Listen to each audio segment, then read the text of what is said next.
Hello friend, नमस्कार। मैं दिनेश शर्मा। आज आपको राहु महादशा के विषय में बताऊंगा। किसी जातक की कुंडली में राहु की महादशा चल रही हो और राहु में राहु चल रहा हो और उस जातक की धनु लग्न की कुंडली हो, तो मेनली धनु लग्न की कुंडली होनी चाहिए। ठीक है, धनु लग्न की कुंडली में राहु में राहु की दशा चल रही है, जो 2 वर्ष 8 माह 12 दिन चलेगी, जो काफ़ी लंबी दशा होती है। इसमें किस प्रकार के फलित आएंगे, इसके विषय में इसमें किस प्रकार के फलित होंगे, इसका विवरण आज आपको बताया जाएगा। ठीक है, थोड़ा वीडियो बड़ा हो जाएगा। प्रयास ये होगा कि पहले भाव से 12वें भाव तक के फल इसी वीडियो में बता दिया जाए, तो वो ज़्यादा बेहतर होगा। तो मैं अपना जो वीडियो है, आप इसको छोटा करके सीधे आपको मैं पीपीटी पावर पॉइंट में समझाऊंगा कि लग्न के राहु से लेके 12वें भाव तक राहु तक के क्या फल आएंगे और धनु लग्न हो। ठीक है, तो चलते हैं आगे। राहु मध है, ठीक है, इसका एक मैंने वीडियो बनाया, आप देख सकते हो। राहु के 3 नक्षत्र आद्रा स्वाति सदभिषा। राहु का रत्न गोमेद कहलाता है, चिरकौन। ठीक है, देखिए जनरली छठे 8वें 12वें भाव में बैठे ग्रहों के रत्न या अस्त के ग्रह या नीच का ग्रह के रत्न नहीं पहनने चाहिए। राहु को मद बोला गया सारावली में। ठीक है, और इसी पार्सर राहु को बोलते हैं बुद्धिमान, धीमान राहु। राहु अच्छा भी करता है, बुरा भी करता है। कोई भी ग्रह अच्छे और बुरे करने की ताकत रखते हैं। फिर से सुन लीजिए, कोई भी ग्रह अच्छा और बुरा करने की ताकत रखता है, इस चीज का आपको ध्यान रहे। ठीक है, ये नहीं कि राहु कोई बुरा ही करेगा, राहु अच्छा भी कर सकता है। ये राहु का कुछ खास कारक है, ट्रैप केस में, करप्शन केस में, vigilance, killing thought, suicide attempt, fear, phobia, sexual violence, depression, ये सब राहु का खास कारकत्व है। ठीक है, तो जब राहु की दशा चले तो इन सब चीज़ों को लेकर बहुत सावधान रहना चाहिए। राहु चंद्र शनि अष्टम हो तो बहुत डिप्रेशन देगा। अष्टम राहु चंद्र शनि, ये डिप्रेशन। राहु के साथ शुक्र मंगल हो तो भाई ये सेक्सुअल वायलेंस करा देता है कभी कभी। ठीक है, ये सब चीज़ों की जानकारी आपको जनरली होनी चाहिए। अब चलते हैं राहु के कारकत्व। राहु के कारकत्व आप लोग वीडियो रोक के इसको देख सकते हैं, इसमें मैं लंबा नहीं खींचूंगा। राहु के कारकत्व में फांसी लग जाना, ट्रैप हो जाना, रंगे हाथों पकड़ाना, अचानक घटने वाली घटनाएं, अचानक व्यवसाय में बाधा संकट। राहु विदेश का भी कारक है, ये बात ध्यान रहे। राहु कई बार विदेश यात्रा करा देता है जब विदेश की राहु की दशा लगती है। तो ये राहु के कारकत्व है, इसको आप थोड़ा वीडियो रोक के आपको इसका स्क्रीनशॉट लेके पढ़ना है। ये भी राहु के कारकत्व है, आपको केवल इसको स्क्रीनशॉट लेके देख के पढ़ना है। ठीक है, ये भी उसी उपयोग का है। यहाँ ये सारी बातें यदि मैं जिक्र करूँगा तो काफ़ी लंबा होगा वीडियो। राहु को कोई राशि नहीं मिली है, राहु की कुछ डिटेल में बता रहा हूँ, और राहु की कोई दृष्टि नहीं है। जिस राशि में होगा जिसके उसी के फल देगा, जिस नक्षत्र में होगा उसके फल देगा, जिस भाव में है उसके फल देगा, जिस ग्रह से दृष्ट है उसके फल देगा, साथ में बैठे ग्रह का फल देगा। ठीक है, राहु को ऋषि पाराशर ने बोले हैं कि राहु केंद्र और त्रिकोण में स्थित हो और केंद्र त्रिकोण से युत या दृष्ट हो तो ये योग कारक भी हो जाता है। तो इसका मतलब राहु में ये राहु यदि केंद्र और त्रिकोण में बैठे या केंद्रीय से त्रिकोण से युत या दृष्ट हो तो भी ये योग कारक हो जाता है। तो राहु में अच्छे कारकत्व भी है। ये मत सोचिए कि राहु हमेशा बुरे ही रिजल्ट देगा, भाई अच्छे रिजल्ट देने की भी राहु ताकत रखता है। देखिए, राहु केतु की योगकारिता के विषय में स्पष्ट लिखा हुआ है कि राहु केतु काफ़ी योगकारी भी होते हैं। ठीक है, ये लिखा है इस पर, राहु केतु की विशेषता, राहु केतु योगकारिता। यदि राहु तथा केतु केंद्र त्रिकोण में स्थित हो और केंद्र त्रिकोणपति से युत या दृष्ट हो तो योग कारक होते हैं। इसका मतलब राहु केतु से डरने की जरूरत नहीं है, इसका आपको हमेशा ख्याल रखना चाहिए। ठीक है, अब मेन वीडियो में चलना है हमको भाई। ठीक, मेन वीडियो क्या है? एक तो राहु केतु की राशि के विषय में भी कई भ्रांतियां हैं कि राहु वृश्चिक में नीच का होता है, कि वृषभ में नीच का होता है, कि धनु में नीच का होता है। जनरली माना जाता है कि भाई राहु वृश्चिक में नीच का होता है, वृषभ में उच्च का हो जाता है, लेकिन कई जगह कन्फ्यूज़न है। कुछ लोग उसको मिथुन में मूल त्रिकोण का मान लेते हैं, कुछ लोग उसको वृश्चिक का उच्च का मान लेते हैं और कुछ लोग नीच का मान लेते हैं। मानसागरी में तो मिथुन में उच्च का बना दिए हैं। तो राहु के विषय में कोई निर्धारित डिसीजन पे आना आसान नहीं है। रहस्यमयी ग्रह तो रहस्य वाली बात करता भी है, इस चीज़ का ध्यान रहे, है ना। देखिए, राहु तीसरे, छठवें, 10वें, 11वें भाव पर शुभ फल देता है। ऐसा ऋषि पाराशर कहते हैं, मैं नहीं कहता भैया, मुझे बदनाम मत करना। और कहते हैं कि 8वें, 12वें भाव में खराब फल देगा। मारक भाव मतलब दूसरे और 7वें भाव में, देखिए दूसरा भाव शुभ है, दूसरा भाव सॉरी चौथा भाव केंद्र भाव है, लेकिन सॉरी 7वां भाव जो है केंद्र का भाव है, लेकिन वो मारक भाव भी हो जाता है। वैसे ही दूसरा भाव धन भाव है, कुटुंब भाव है, लेकिन वो मारक भी हो जाता है। ये अजीब बात है। तो ऐसी स्थिति में हमको क्या करना है कि हमको हमेशा याद रखना है कि तीसरे, छठवें, 10वें, 11वें भाव पर शुभ फल देगा और 8वें, 12वें में खराब फल देगा और दूसरे 7वें में भी वो मारक हो जाता है, इसलिए बहुत अच्छा नहीं माना जाता है। इसका ध्यान आपको सदैव रखना होगा, ठीक है।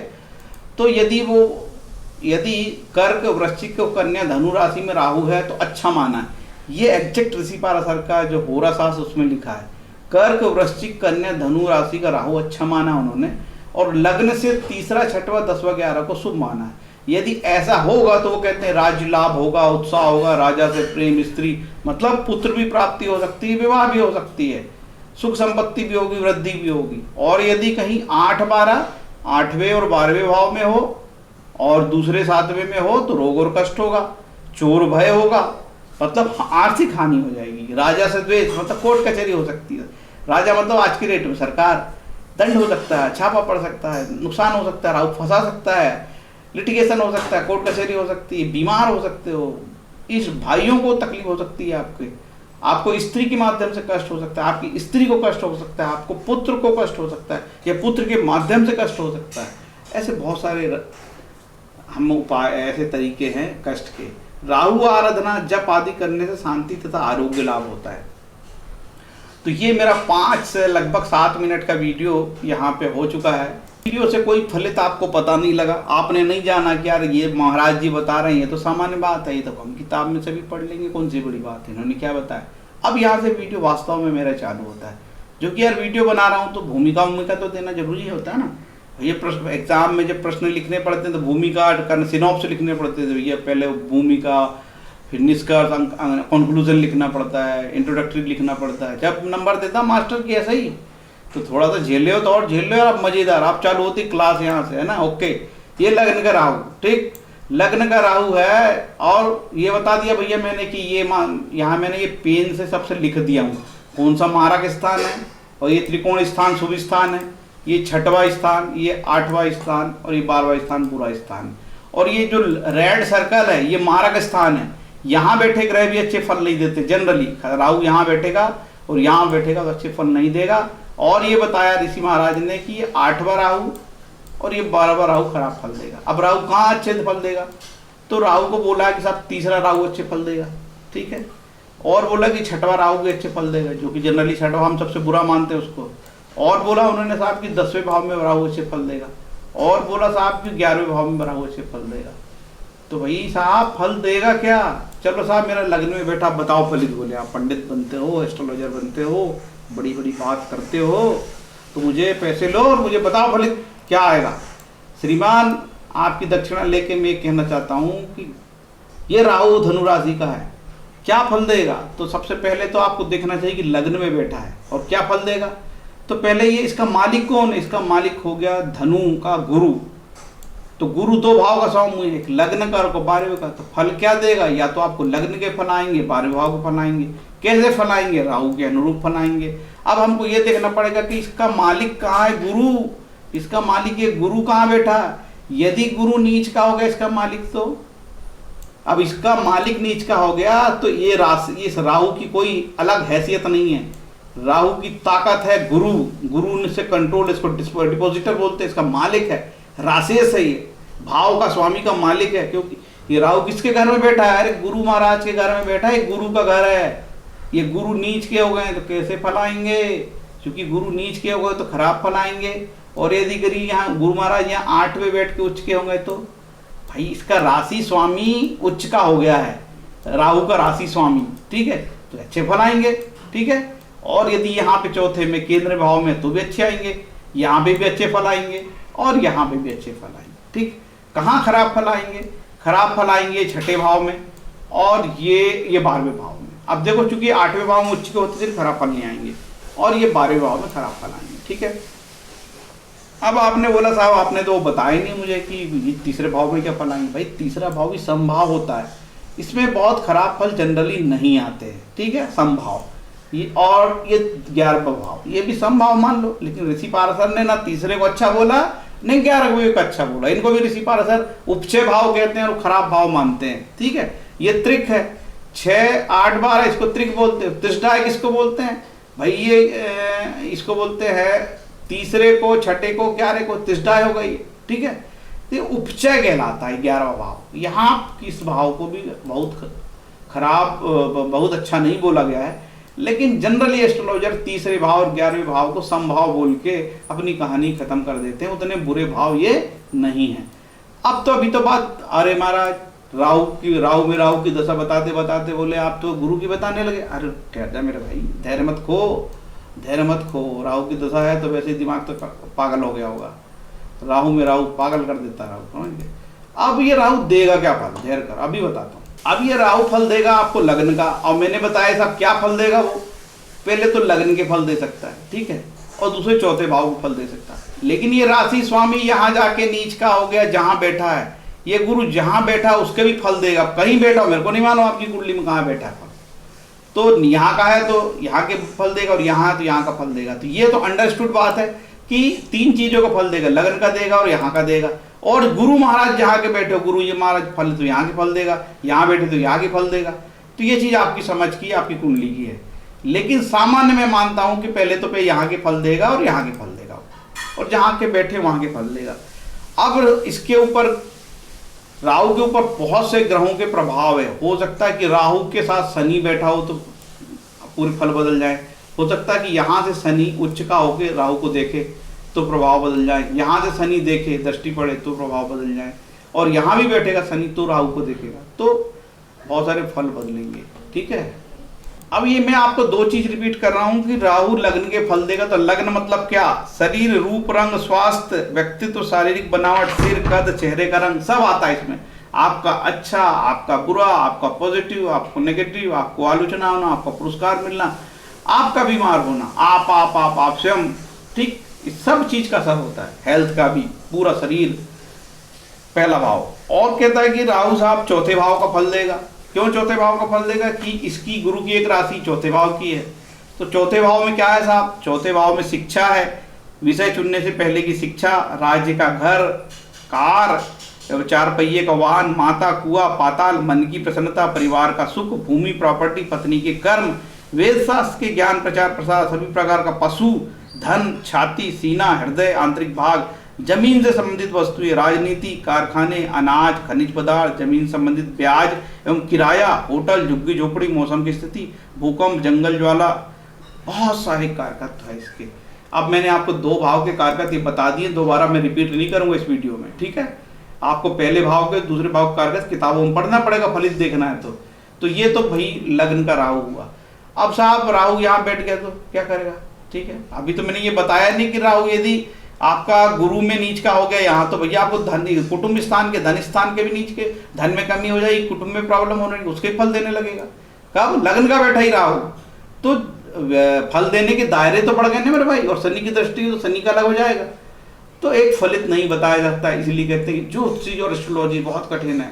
इसलिए लाखों में 1-2 आदमी को फलित बनता है, लाखों में 1-2 भारी इंटेलिजेंट पर्सन हो, ईमानदार हो, ईश्वर का आशीर्वाद प्राप्त हो, इष्ट प्राप्त हो, है ना।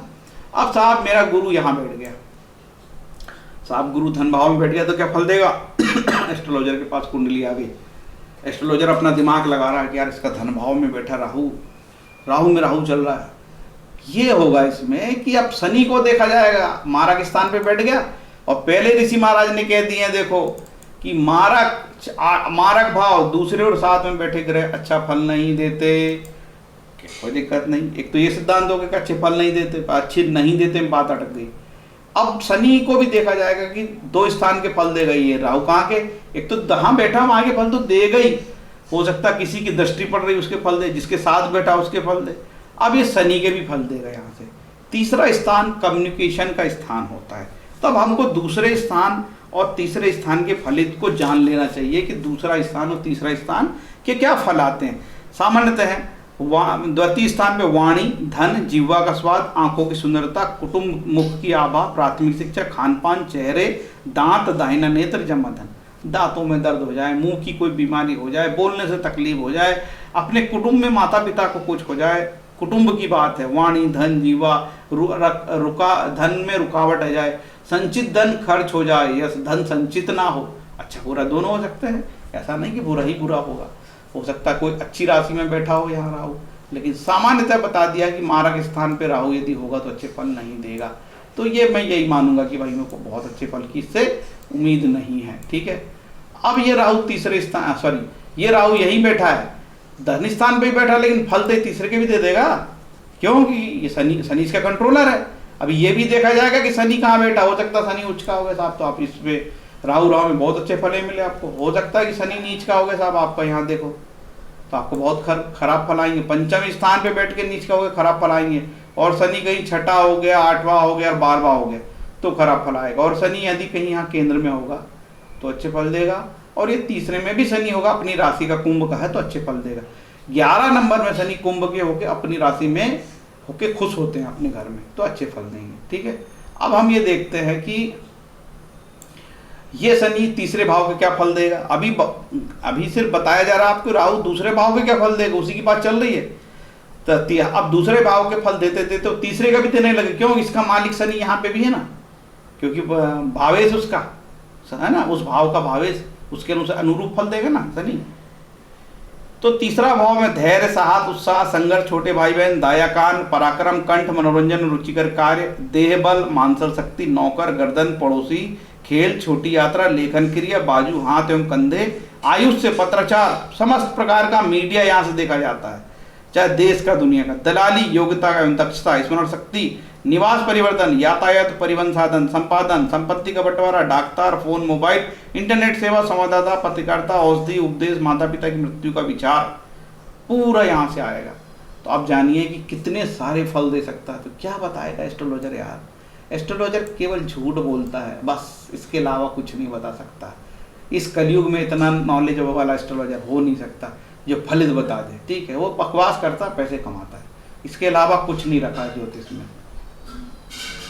अब चलते हैं, कोई ईश्वर से जिसका इष्ट प्राप्त हो वही एस्ट्रोलॉजर सही बता सकता है, बाकी सब झूठे लोग, सब उपाय बता के पैसे कमा रहे हैं, रत्न पहना रहे हैं। तीसरा राहु क्या साहब देगा, कोई जातक आया साहब मेरी शनि में शनि की दशा चल रही है, सॉरी राहु में राहु चल रहा है और मेरा राहु तीसरा बैठा है, मुझे उपाय बताओ साहब। सबसे पहले मैं ये देखूंगा, देखो तीसरा राहु जनरली, राहु ऋषि पार्शर महाराज कहते हैं कि तीसरा भाव का राहु अच्छा होता है। ठीक है, अब अपन कहानी को आगे बढ़ाते हैं। तीसरा राहु जनरली शनि के फल देगा। ठीक है, क्योंकि इसका मालिक शनि है। अब ये शनि कहाँ बैठा है, शनि यदि स्वयं यहीं बैठा हो तो भैया अपने घर में बैठा, ठीक है, यहाँ बैठा हो तो भी अपनी राशि में, ठीक है साहब। और शनि यहाँ नीच के हो गया तो बहुत खराब फल देगा। और शनि कहीं छठा, आठवां और 12वें में बैठा हो बहुत खराब फल देगा। और शनि कहीं उच्च का हो गया यहाँ पे तो बहुत अच्छे फल देगा। और शनि लग्न में कहीं पे बैठा हो केंद्र में तो ये अच्छे फल देगा। ठीक है, ये शनि की बात तो हो गई। अब ये राहु तीसरे स्थान के क्या फल देगा, मैं आपको बता चुका हूं कि तीसरे स्थान का क्या फल देगा राहु। राहु आपको धन स्थान का भी फल देगा, यहाँ का भी फल देगा और यहाँ फल देगा, दोनों का प्रेडिक्शन अभी मैंने आपको पढ़ के बताया। इसलिए ये कहा जाएगा कि तीसरा राहु जनरली अच्छे फल देता है। लेकिन व्यवहार में ये हमने देखा है कि राहु कहीं बैठे थोड़ा बहुत नुकसान कर ही जाता है, कहीं बैठे, ये तो कहने की बात है। अब चलते चौथा राहु। अब बता दो साहब कि मेरा चौथा राहु कैसे फल देगा। ठीक है भैया, अभी बताता हूँ। चौथा राहु गुरु के नियंत्रण में है। ठीक, गुरु महाराज कहाँ है, लाओ पकड़ के गुरु महाराज, ये गुरु महाराज कहाँ बैठे ये देखा जाएगा। और क्या फल देगा चौथा राहु, चौथा राहु फल देगा कि या तो लग्न के फल देगा या तो चौथे भाव के फल देगा। ठीक है, और गुरु कहाँ बैठा है उसके फल भी देगा वो। यदि गुरु यहाँ पे बैठा है धन भाव में नीच का हो गया तो खराब फल देगा। ठीक है, यदि गुरु छठे, 8वें, देखो गुरु महाराज यहाँ 8वें में नीच का हो जाता है तो भी अच्छे फल देगा और ये 12वें में खराब फल देगा। और गुरु यदि कहीं पे भी केंद्र में बैठा है तो पॉजिटिव मान लेना। और यदि गुरु यहाँ पे बैठा था पंचम में तो भी अच्छा, शुभ स्थान पे बैठा है, और यहाँ बैठा है तो भी अच्छा, शुभ स्थान पे बैठा है, दोनों त्रिकोणों में शुभ होगा। तो इस अनुरूप फल आएंगे। तो फल की सीमा बहुत बढ़ गई, राहु बहुत सारे फल देता है। और तो और इस राहु को यहाँ से शनि देखने लगा, देख लो साहब, तो शनि के फल देगा वो। और यहाँ से भी शनि देखता है, यहाँ से भी 10वीं दृष्टि और यहाँ से भी दृष्टि, नहीं यहाँ से नहीं पड़ेगी, यहाँ से दृष्टि, यहाँ से भी 10वीं दृष्टि पड़ेगी, ठीक है। और शनि कहीं यहाँ बैठ गए तो यहाँ से देखेंगे राहु को, तो फलित चेंज हो जाएंगे। अब राहु, हमको क्या मालूम आपके इसके साथ राहु के साथ शुक्र बैठ जाए, यहाँ सूर्य बैठ जाए, तो पूरे फल बदल जाते हैं। इसलिए बिना कुंडली देखे कोई भी बात नहीं कही जा सकती मेरे भाई। राहु के साथ जितने ग्रह बैठेंगे उतने प्रकार के फल आने लगेंगे, ठीक है। अब हम देखते हैं कि राहु लग्न का फल देगा और ये फल देगा। तो मैंने लग्न के फल आपको पढ़ के बताए थे और चौथे भाव के फल भी बताए थे। ये पूरा शरीर है, शरीर को कष्ट, पूरी प्राप्तियां, सही है। चौथा भाव सुख है, वाहन सुख है, घर है, समस्त प्रकार के सुख है और बहुत सारे कारकत्ते, जमीन जायदाद है, उसका कोर्ट कचहरी भी हो सकता है, कई बार जमीन जायदाद कोर्ट कचहरी करा देता है। अब यहाँ से पता लगा कि शनि महाराज शुक्र के साथ बैठ के फल दे रहे हैं, या फिर ये शुक्र की दृष्टि पड़ने लगी, ये शुक्र की दृष्टि, ये शुक्र के साथ बैठ जाए, ये तो शुक्र के साथ बैठ गए, शुक्र उच्च के हो गए ना, अरे ये सस्टेज भी हो गए शुक्र के, कोर्ट कचहरी हो जाए, क्या जाने, फलित बहुत कठिन है, बहुत कठिन है। अब चलते हैं, राहु यदि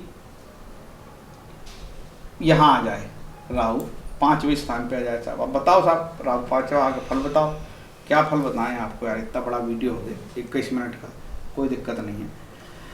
तो ये राहु के जो फल आपको जानना है, तो इसके लिए आपको गुरु इसका कंट्रोलर है, पंचम भाव के फल देंगे। राहु क्या क्या फल देंगे साहब, यहाँ पे बैठा राहु ऐसे फल देंगे, यहाँ पे बैठे राहु सबसे पहले तो ये पंचम भाव के फल देंगे। और ये राहु मंगल कहाँ का मालिक है, ये देखो यहाँ के फल देंगे, 2 भाव के फल देंगे, ठीक है। और कहाँ के फल देंगे, अब मंगल जहाँ बैठा उसके फल देंगे।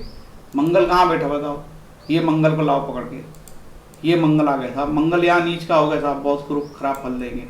मंगल यहाँ 6ठे भाव में बहुत खराब फल देंगे, और मंगल यहाँ 12वें में भी अच्छे फल नहीं देंगे, लेकिन चूंकि 12वां मंगल है और अपनी राशि का है, तो अपनी राशि में बैठे ग्रह सामान्यतः अच्छे फल देते हैं, ऐसा मान लिया जाता है, लेकिन 12वें भाव के बुरे प्रभाव आ जाएंगे। और यदि केंद्र में कहीं पे भी मंगल होगा तो केंद्र का मंगल अच्छा कहलाएगा, और ये 11वां मंगल भी पॉजिटिव है, सम है, और तीसरा मंगल भी कोई ज़्यादा समस्या नहीं है, ठीक है। इस प्रकार के फलित को जानना, तो आपको फल, आपको 5वें भाव के फल आएंगे और 12वें भाव के फल आएंगे। तो 5वें भाव के फल बहुत शुभ है, और ये जो भाव है 12वां, इसके फल बहुत खराब है। इसका मतलब ये 5वां राहु धनु लग्न में हमको खराब फल दे सकता है, ठीक है। भले ही वो त्रिकोण में बैठा हो तो भी खराब फल देने की ताकत रखता है, क्योंकि ये 8वें भाव का भी फल देने लगेगा वो, ठीक है। और अभी ये बात तो मैंने की ही नहीं हूँ कि जिसके साथ बैठे या जिसकी दृष्टि पड़े उसके अलग फल आएंगे। तो आपको ये तो समझ में आ गया होगा कि फलित बहुत कठिन है साहब, ये पंडित तो गुमराह कर रहा है, ये सीधा सीधा कुछ नहीं बता रहा बेवकूफ, इधर का भी फल आएगा, उसका फल आएगा, ठीक है। तो यही सत्य है, यही सत्य है, यही सत्य है। ये पंडित ईमानदार पंडित है, आपको ऐसा ना मिलेगा, ऐसा समझाने वाला मास्टर, ठीक है। तो अब मेरे को, अब आपको मैं ये पंचम भाव के और 8वें भाव के फल भी बता के थोड़ा सा डरा देता हूँ आपको, जिससे कि जेब से पैसे निकाल सकूँ आपके मैं, है ना। डराता हूँ अभी आपको मैं। पंचम भाव संतान संबंधी सुख, मन बुद्धि, शिक्षा, विद्या, विषय का चुनाव, प्रतिभा, पेट, उदर, पाचन तंत्र, मंत्रों द्वारा देवताओं की पूजा अर्चना, विवेक तथा विद्वता, शासकीय मुहर, कर, आत्मा, प्राण शक्ति, गर्भ, सुरति, स्मृति, जुआ, सट्टा, लॉटरी, पिपतामा, शेयर मार्केट, स्मरण शक्ति, प्रेम संबंध, अवैध संबंध, शक्ति, भावना, भविष्य का ज्ञान, मंत्र सिद्धि, रंगमंच, कलाकार, सुविधा, बगीचा, बहुत सारे फल आते हैं। क्या जाने क्या क्या हो जाए। 12वें भाव के फल सुन लो, थोड़ा और डर लो, तभी पैसे निकलेंगे आपकी जेब से। पैसे निकालना आपकी जेब से यार, एक ही काम है मेरा उद्देश्य। असमय नींद टूटना, मन का दुख, संताप, बंधन या कारावास, पिता की संपत्ति, बाई आंख, विवाह से अलग यौन संबंध, शयन सुख, मानसिक असंतुलन, धन का नाश, विदेश यात्रा, सभी प्रकार के खर्चे, धान्यपूर्ण जीवन साथी, गुरु का आश्रय, वैसन, पैर, पत्रक, जन्मभूमि का टूटना, अस्पताल, जेल, मोक्ष, जातक की मृत्यु, पतन, विदेश। हो सकता है यार कि ये दशा चले आपकी पंचम राहु यहाँ हो, तो राहु तो विदेश का कारक होता ही है, और ये एक्टिवेट हो जाएगा 8वां भाव, आपकी विदेश यात्रा कर दे। आप शिक्षा के लिए विदेश पढ़ने चले जाओ, शिक्षा प्राप्ति के लिए विदेश पढ़ने चले जाओ राहु की दशा में या अंतरदशा में, ये भी फल आ सकते हैं, है ना। तो अच्छे फल 5वें भाव के आते हैं, कोई दिक्कत नहीं है। 5वां भाव शुभ भाव है, ठीक है, लेकिन भाई ये 12वें भाव के फल देंगे, थोड़ा नेगेटिव है। अब चलते हैं साहब हम 6ठे भाव का फल। छठे भाव में यदि राहु बैठ गया तो फल क्या देगा? फल ये देगा साहब कि राहु पहले तो ये छठे भाव के फल देगा, ठीक है। और कहाँ के फल देगा साहब? राहु यहाँ के फल देगा, छठे और 11वें। ये 11वां भाव उपचय भाव कहलाता है। ये इसको बोलते तो लाभेश है, लेकिन उपचय हो गई ये भी पापी हो जाता है, याद रहे, ठीक है। अब इसको शुक्र को देखा जाएगा कि साहब शुक्र कहाँ है, तो ये शुक्र देखते हैं साहब। शुक्र यदि नीच का हो गया तो मान के चलो शुक्र यहाँ 10वें भाव में नीच के हो गए, तो ये राहु की दशा, चूंकि छठे राहु तो बहुत अच्छा फल देगा, ऐसा आपको मैंने बता चुका हूँ और यहाँ पे लिख दिया हूँ मैंने कि देखो साहब तीसरा, छठवा, 10वां, 11वां भाव बहुत अच्छा फल देगा। आप बोलोगे साहब आप बड़ी बकवास करते हो, पहले बोलते हो तीसरा, छठा राहु, 11वां अच्छा फल देगा, अब फिर बोल रहे हो कि साहब ये राहु का स्वामी नीच का हो गया शुक्र, यहाँ तो खराब फल देने लगा। ऐसे ही ज्योतिष है, ऐसा ही ज्योतिष है। 90% फलित नेगेटिव आते हैं, ऐसा ही ज्योतिष है, ठीक है। यही सत्य है, यही सत्य है, ठीक है। तो यहाँ खराब फल देगा, और यदि हो सकता है कि उच्च का हो जाए यहाँ तो बहुत अच्छे फल देगा, ठीक है। बाकी केंद्र स्थान पे यहाँ पे बैठ के अच्छे फल देंगे। यदि राहु यहाँ पे अपनी राशि के बैठे हैं तो छठा राहु के विषय में कोई बहुत खराब, छठा राहु तो बहुत कोई, छठा शुक्र कोई बहुत अच्छा तो होता नहीं है, ठीक है। लेकिन अपनी राशि का थोड़ा बैलेंस होगा, सम होगा। ये 8वें में बहुत खराब फल देगा और 12वें में बहुत खराब फल देगा। अब बच गए 2 भाव। यहाँ ये अपनी राशि का कोई भी ग्रह यदि अपनी राशि का 11वां बेटा शुक्र तो अच्छे फल देगा, और ये जो है शुक्र शनि की राशि में यहाँ पे भी सम रहेगा, बहुत खराब फल नहीं मिलेगा, ठीक है। ये तो शुक्र की बात हो गई। अब राहु क्या फल देगा? राहु को शनि देखने लगा तो शनि के फल देगा भैया, ठीक है। शनि के साथ बैठा तो शनि के फल देगा, और यहाँ से भी शनि महाराज देखेंगे। ये देखो सीधी 7वीं दृष्टि, ठीक है। और तो और शनि महाराज यहाँ से भी देखेंगे, किसी का शनि यहाँ बैठा तो सीधी 10वीं दृष्टि राहु पे पड़ती है, ठीक है। तो ये हमारा शनि महाराज यहाँ से पिता की बीमारी की बात हो सकती है, यहाँ से बैठ कर दृष्टि देंगे, पिता बीमार हो रहे हैं साहब, राहु छठा पड़ा है। अरे भैया फलित के अनेकों तरीके हैं, और तो और चंद्र कुंडली से अलग फलित और सूर्य कुंडली से अलग फलित, इसलिए तो लोग फलित नहीं बता पाते, फलित करना बहुत कठिन हो जाता है, ठीक है। अब चलते हैं साहब 7वां राहु मारक स्थान में। पहले कह दिया यार 7वां राहु होगा, तो दूसरे और 12वें में उन्होंने कह दिया पाराशर महाराज ने खराब फल देंगे। चलो ठीक है, तो भी ये केंद्र स्थान है, शुभ स्थान पे बैठा है राहु, कोई दिक्कत नहीं साहब। किसके फल देगा? राहु का मालिक कौन हो गया? अब देखते हैं राहु का मालिक बना कौन। राहु का मालिक बना ये बुध। कौन कौन से फल देगा? ये फल देगा राहु पहले तो 7वें भाव के और 10वें भाव के। तो अब मुझे 7वें और 10वें भाव के फल बताने के पहले बुध को मैं देख लूं साहब, ये कहीं बुध आपका कहीं उच्च का हो गया तो, ये आपका बुध उच्च का हो गया, कहीं नीच का हो गया तो ये खराब फल देने लगेगा, और ये बुध यहाँ उच्च का हो गया तो बहुत अच्छे फल देगा, ठीक है। और यदि बुध केंद्र में त्रिकोण, यहाँ केंद्र स्थान पे बैठा, 8वें में बैठा, 12वें में बैठेगा तो खराब फल आएगा, ठीक है। मैंने पहले बता दिया हूँ कि देखो 11वां स्थान सम स्थान कहलाता है, और ये तीसरा स्थान सम स्थान कहलाता है, और हम दूसरे स्थान को भी सम मानेंगे तो खराब फल ज्यादा ना जाने उसके, ठीक है। पूछ लेते हैं लोग आपने इस कुंडली में धनु लग्न में फलाना, तो उस भाव को बताया ही नहीं, ऐसा पूछते हैं। तो तीसरा ये जो 10वां भाव है तो बहुत शुभ भाव होता है, इससे काम धंधा पूरा देखा जाता है ना।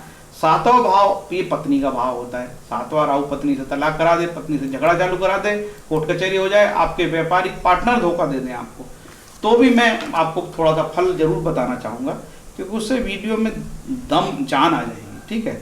हम चाहते हैं कि वीडियो में जान रहे यार, ऐसे तो सैकड़ों वीडियो पड़े हुए हैं एक से एक बताने वाले, लच्छेदार भाषा में टीका लगा के, है ना, झमाझम बिल्कुल।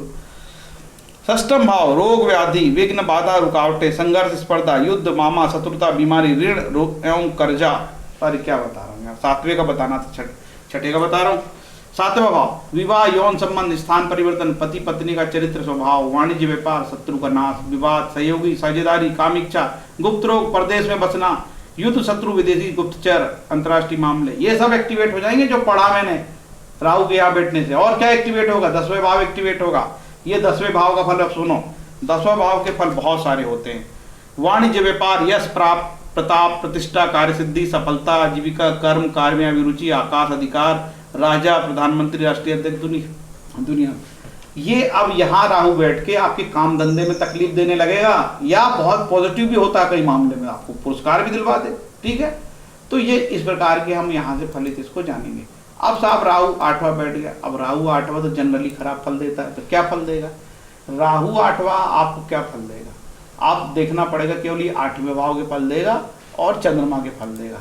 और चंद्रमा कहीं यहाँ पे उच्च का हो गया तो ये चंद्रमा नंबर 2 राशि में उच्च के हो गया। तो ये चंद्रमा यदि यहाँ उच्च का हो गया तो भाई इतने, एक तो विपरीत राजयोग बना लिया चंद्रमा, यदि अष्टमेय से यहाँ गया तो विपरीत राजयोग बना लिया, है ना, अच्छा वो फल देगा। और छठा भाव में उच्च का हो तो अच्छे फल देगा। और यहाँ चंद्रमा के साथ राहु की यहाँ बैठना ठीक नहीं है।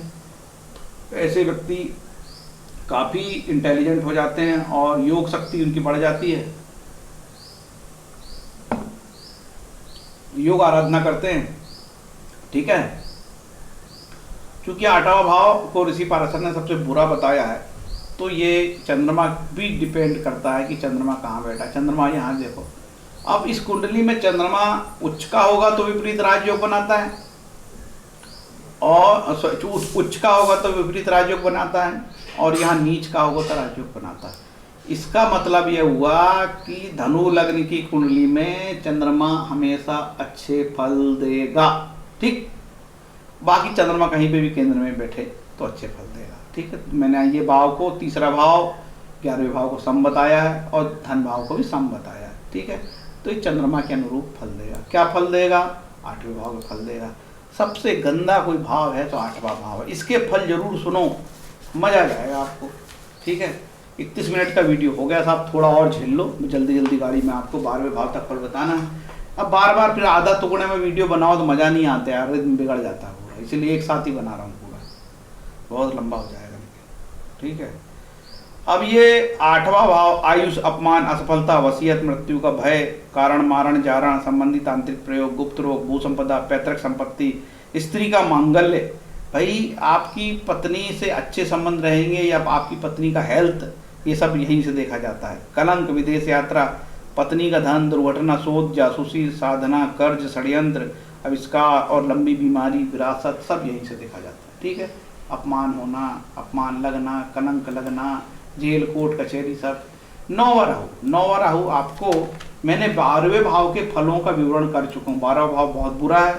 अब 9वें भाव के फल के विषय में जान लो कि ये राहु कैसे फल देगा। ये राहु यहाँ पे 9वें भाव के फल तो देगा, लेकिन सूर्य के अनुरूप भी फल देगा। तो सूर्य कहाँ साहब? यदि ये सूर्य आपका कहीं यहाँ अपनी राशि में बैठा होगा तो सूर्य और राहु का बैठना यहाँ पे पिता की हेल्थ के लिए ठीक नहीं है। वैसे ही 9वां राहु पिता की हेल्थ के लिए कभी भी ठीक नहीं होता है, ठीक है। तो पिता की आयुष की चिंता हो जाती है, और हो सकता है कि यहाँ पे उच्च का हो जाए तो ये तो बहुत अच्छे फल देगा साहब, क्योंकि उच्च का हो गया। और हो सकता है कि यहाँ पे नीच का हो जाए तो खराब फल देगा। बाकी केंद्र में कहीं पे भी बैठे राहु अच्छे फल देगा। और ये तीसरा स्थान भी सम स्थान है, धन स्थान सम स्थान है, ठीक है। अब राहु 9वें स्थान में क्या फल देगा? राहु देखो 9 स्थान होता दान, पुण्य, तीर्थ यात्रा, बड़ी लंबी यात्रा, गुरुजनों की सेवा, देवताओं की पूजा, उपासना, नीति नियम, समस्त लीगल कॉन्टैक्ट, खासकर ला, उच्च शिक्षा, ला और उच्च शिक्षा यहीं से देखा जाता है। नीति नियम, यात्रा, स्थान परिवर्तन, आपका ट्रांसफर हो जाए भैया, यहाँ राहु आपको हो जाए तो कहीं ऐसी दशा चलने लगे तो। पिता का धन, वैभव, भाग्य, सदाचार, धार्मिक संस्था, भविष्य का पूर्वानुमान, प्रसिद्धि और दार्शनिकता यहाँ से, ठीक है। उच्चतम न्यायालय का भी विचार यहाँ से ही किया जाता है, उच्चतम न्यायालय का विचार, ठीक है। और समुद्री यात्रा भी देखी जाएगी, विदेश व्यापार देखा जाएगा। तो 9वां स्थान विदेश का हो गया, और यहाँ पे भी राहु विदेश यात्रा करा सकता था 8वें में, और 9वें में भी करा सकता विदेश यात्रा, ठीक है। अब राहु 10वां बैठ गया तो चूंकि ये राहु यहाँ बैठा जरूर है, लेकिन ये सूर्य का फल देगा, सूर्य के अनुरूप फल देगा। अब ये 10वां राहु जनरली अच्छे फल देता है, ठीक। लेकिन ये देखा जाएगा कि बुध, यदि बुध नीच का हो जाए, इसका मालिक ही नीच का हो गया देखो, तो ये राहु भी खराब फल देने लगे। और ये बुध कहीं बैठा हो 6ठा, 8वां और 12वां तो भी तकलीफ हो जाती है, ठीक है। और इस बुध के ऊपर शनि महाराज देख रहे हैं यहाँ, तो शनि की दृष्टि पड़ गई साहब, ठीक है। ये धनेश है, पराक्रमेश है, ये दोनों भाव के फल मिला के शनि यहाँ से दे देगा। तो अचानक भाई बीमार हो गया, अरे यार 10वें स्थान में राहु, भाव भी, छोटा भाई बीमार हो गया, ये छोटा भाई का भी मालिक है शनि, यहाँ से बैठ के देख रहा है, सुख में कमी कर देगा, आपको यहाँ प्रॉब्लम दे देगा, काम धंधे में रुकावट दे देगा, ठीक है। ऐसा है, बहुत कठिन है, भले बुद्धि चलानी पड़ती है। अब ये 10वां राहु जनरली ऋषि पाराशर ने बोला कि अच्छे फल देगा, लेकिन मैंने व्यवहार में पाया है कि ये 10वां राहु लोगों को ट्रैप करवा देता है, नौकरी चले जाती, परेशान हो जाते हैं, जॉब छूट जाता है, बड़े बड़े पैकेज वाले बर्बाद हो गए, ठीक है, इस राहु के कारण भी। अब चलते हैं 11वां राहु। 11वां राहु के बारे में ऋषि पराशर महाराज ने बोल दिया कि जनरली ये तो अच्छा फल देगा भैया। तो क्या अच्छा फल देगा? ये शुक्र के फल देगा। तो आपको याद रखना, ये 11वां राहु बहुत ताकत रखता है। कहाँ के फल देगा? ये 11वां राहु यहाँ के फल तो देगा 11वें भाव के, और ये छठे भाव के फल देगा, क्योंकि राहु का मालिक कौन है? शुक्र हो गया। तो ये छठे और 11वें दोनों के फल। तो 11वां भाव जनरली क्या देता है? मैंने छठे भाव के फल पूर्व वीडियो में बता चुका हूँ, पहले में, है ना। छठे भाव क्या है? 11वां भाव जनरली होता है वाणिज्य, व्यापार, आय, आमदनी, बड़ा भाई, बड़े भाई को प्रॉब्लम होने लगे यार, या उसकी तरक्की हो जाए, बहन, विद्या में सफलता, विशिष्ट पद, सफलता से अधिक लाभ, बाया, कान में प्रॉब्लम हो जाए, वैवाहिक संबंध, प्रसिद्धि और प्रतिष्ठा, नोबेल पुरस्कार, सभी प्रकार की विशेष प्राप्तियां और उपाधियां। देखो जितना भी गेन है सब यहाँ से मिलता है, जितना भी गेन है, ठीक है। यहाँ से लोकसभा भी देखा जाता है, लोकसभा 11वें भाव से, ठीक है। विदेशी सरकार से संबंध, उपराष्ट्रपति, अंतर्राष्ट्रीय संबंध, ये सब 11वें भाव से देखा जाता है। तो 11वें, अब समझ में आ गया कि कैसे फल देगा। आसान नहीं है फलित बताना, बिल्कुल आसान नहीं है, ठीक है। अब ये शनि, यदि ये इसको यहाँ से शनि देखने में तीसरी दृष्टि पड़ेगी शनि के ऊपर, ठीक है। और शनि यदि यहाँ बैठेगा, यहाँ बैठेगा तो 7वीं दृष्टि पड़ेगी, और शनि महाराज यहाँ बैठ जाएंगे धन स्थान पे, 10वीं दृष्टि पड़ेगी। शनि के ऊपर दृष्टि तो धन की प्राप्ति होने लगी, लाभ में तो बैठा ही है, और राहु के साथ, ठीक है। तो लाभ की, धन की प्राप्ति हो जाएगी भैया, धन आने लगेगा, ऐसे फलित है। अब हम चलते हैं 12वें भाव। तो आप सब जानते हो कि 12वां भाव एक बुरा भाव है, ठीक है। कोई ये अच्छा भाव नहीं माना जाता इसको। तो क्या फल देगा मालिक? ये फल देगा यहाँ से 12वें भाव के। और क्या फल देगा? 5वें भाव के। राहु की दशा चली है, ठीक है। आपकी 12वां राहु पहुंच गई, ये लो 12वां राहु यहाँ पहुंच गया। बोले आप फल क्या देगा? राहु में राहु 12वां बैठा है। कोर्ट कचहरी, न्यायालय, हॉस्पिटल, आरोप प्रत्यारोप, नींद न आना, परेशान होना, रिजल्ट ओरिएंटेड काम नहीं होना, समय बर्बाद होना, वक्त बर्बाद होना, धन बर्बाद होना, बदनामी होना, सब होगा यहाँ से, ठीक है। 12 भाव के बता चुका हूँ, ठीक। और तो और ये 5वें भाव के फल देगा। संतान संबंधी जो बातें हैं यहाँ से एक्टिवेट हो जाएगी। और ये 5वां भाव बुद्धि का है, ठीक है। बहुत तीव्र बुद्धि, 5वें भाव में बहुत सारी चीजें हैं। संतान, सुख, मन, बुद्धि, शिक्षा, विद्या, प्रतिभा, पेट, उदर, पाचन तंत्र। पेट में प्रॉब्लम होने लगे, ये काल पुरुष का 5वां भाव पेट भी कहलाता है, ठीक है। तो फलित कर देना इतना आसान नहीं है, उसके लिए बहुत इंटेलिजेंसी चाहिए। तभी के.एन. राव साहब कहते हैं 1 लाख व्यक्ति में 2 व्यक्ति अच्छा एस्ट्रोलॉजर हो सकता है, 1 लाख व्यक्ति में, ठीक है। इसीलिए भारत में जो एस्ट्रोलॉजर है 99% वो एस्ट्रोलॉजर अच्छी भविष्यवाणी नहीं कर सकते। 1% अच्छे एस्ट्रोलॉजर होंगे, उस 1% में मेरा नंबर नहीं है भैया, ठीक है। मैं एस्ट्रोलॉजर नहीं हूँ, मैं एक एकेडमिक हूँ, थोड़ी सी सामान्य जानकारी रखता हूँ, किताबों का अध्ययन करता हूँ, तो औरों की तुलना में मैं बहुत बेहतर बताने की दावेदारी करता हूँ, बताता भी हूँ, ठीक है। और लपजप नहीं करता, इसलिए ठीक हूँ। चोर होता तो मुझे भी गाली दे देना। तो ये 12वें भाव के फल हो गए। 37-38 मिनट का वीडियो हो गए। वीडियो का स्वरूप और लंबाई देख के तो कई लोग वीडियो ही नहीं देखेंगे कि ये मूर्ख का कौन वीडियो देखे, 37 मिनट बकबक करता, बताता कुछ नहीं, बोलते हैं लोग, ठीक है। मैंने वास्तविकता बताई है इस वीडियो में कि कैसे फल देता है। अब यदि कोई भी आपको झोला छाप क्वैक्स जो एस्ट्रोलॉजर लूटेगा और पीटेगा, तो आप वो समझ जाना कि यार दिनेश शर्मा का वीडियो देख लेते हैं एक बार, वो सही बताता है। तो आपको समझ में जाएगा कि ये आदमी बात ईमानदारी की कर रहा है, बात सैद्धांतिक कर रहा है, बात एकेडमिक कर रहा है, बात नॉलेज की कर रहा है, बात ज्योतिष की कर रहा है, बात पाराशर की कर रहा है, और सत्य बात करता है। इसलिए हमारे बहुत फैन फॉलोअर नहीं है, क्योंकि लोगों को नग चाहिए, और भारत की जनता भी ऐसी है कि उनको टोटके चाहिए, है ना। एक व्यक्ति आज बेवकूफ़ कहता है मैं कुत्ते को दही खिलाता हूँ। अरे दुष्ट, कुत्ता दही खाएगा तो हम लोग क्या मट्टी खाएंगे? मानव क्या? गाय इसलिए दूध देती कि कुत्ता को दही तो खिला। तो ऐसे गंदे गंदे टोटके लोगों से करवा रहे हैं। दिल्ली में तो एक एस्ट्रोलॉजर टोटके के कोर्स कराता 90,000 के। अब वो टोटका सीखोगे तो टोटका ही बताओगे। तो ऐसे लोग अंधे हो रहे हैं। साइंस है, हमारी एस्ट्रोलॉजी साइंस है, लेकिन लोग पूर्णतः पागल हो चुके हैं, ठीक है। और ये खगोल विज्ञान है। ईश्वरी जप तप करो, दुर्गा माता की सेवा करो, दुर्गा सप्तशती का पाठ करो, और विष्णु सहस्त्रनाम का पाठ करो, सब ग्रहों की शांति होती है। कोई ज़्यादा टेंशन लेने की ज़रूरत नहीं है। तो बहुत चूंकि लंबा वीडियो हो गया है, तो अब तो मैं ये बोलने की स्थिति में भी नहीं हूँ कि लाइक कमेंट शेयर करना, ठीक है। गाली देने के लिए भारत की जनता स्वतंत्र है। हरे कृष्णा बोल के मैं अपना वीडियो बंद करता हूँ। गाली देने का मन हो गाली दे लेना, उससे भी गृह शांति होती है। हरे कृष्णा।